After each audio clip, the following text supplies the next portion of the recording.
psychiatrist, neuroscientist, and yoga therapist. Dr. Thirlwell is a sleep expert at the Center for Sleep and Chronobiology Sleep Disorders Clinics and the director of the Sleep-Wake Health Maintenance Program.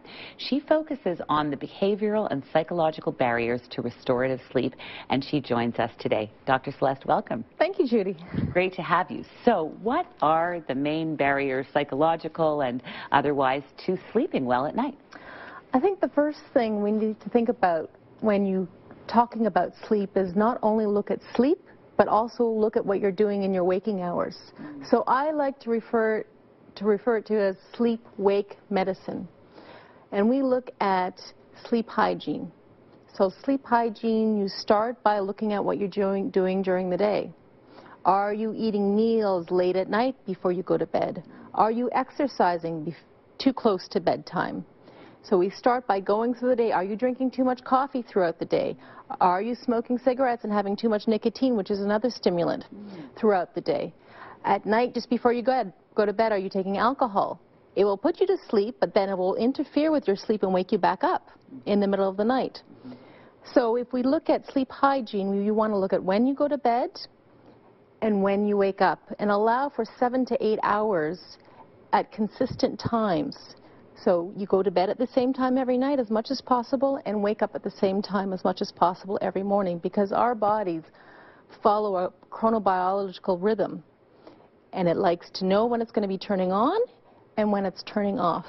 So chronobiological meaning just the rhythm? Chrono means over time, over the 24-hour period, and biology. So our biology follows its own time and keeps its own time, and it's happiest when it does that in a consistent way.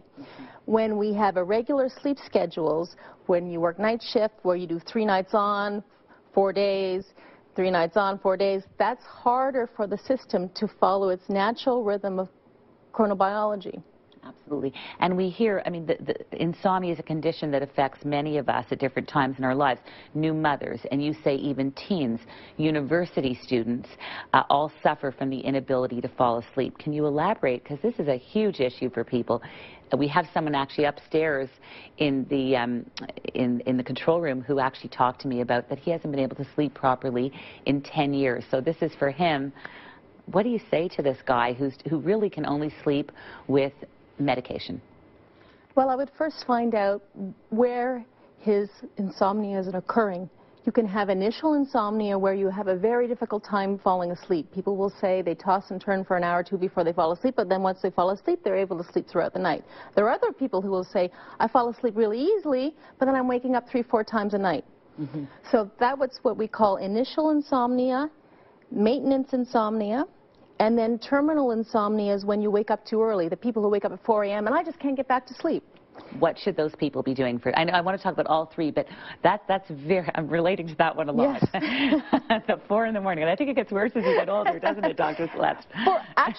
For women around menopause.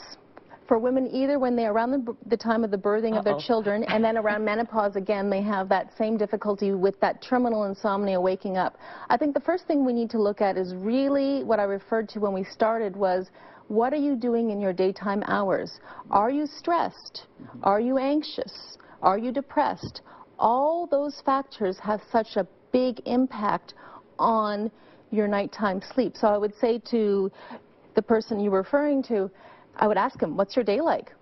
Are you running around like a chicken with your head cut off? Do you take time to meditate throughout the day? Do you take a 15-minute yoga break? What are you doing throughout your day to do little periods of off time? So I emphasize with my insomnia patients that what's happening is all day long you're on. At night, your brain is supposed to turn off, but you've been going on all day. So it's saying, I'm not going to turn off. I've been on all day. I'm stuck on. So how can you bring off activities into your day on a regular basis so that you continue to teach your brain and have your brain turn on and turn off? Turn on and turn off. Your nervous system is always excited all day long. At night, it is not going to turn off. It is going to stay stuck on. So it is so important that we start to retrain our nervous systems to learn to relax and calm down to the point where they can turn off. It's like taking a car at 120 kilometers an hour and suddenly expecting it to go to 0. It's not going to do that.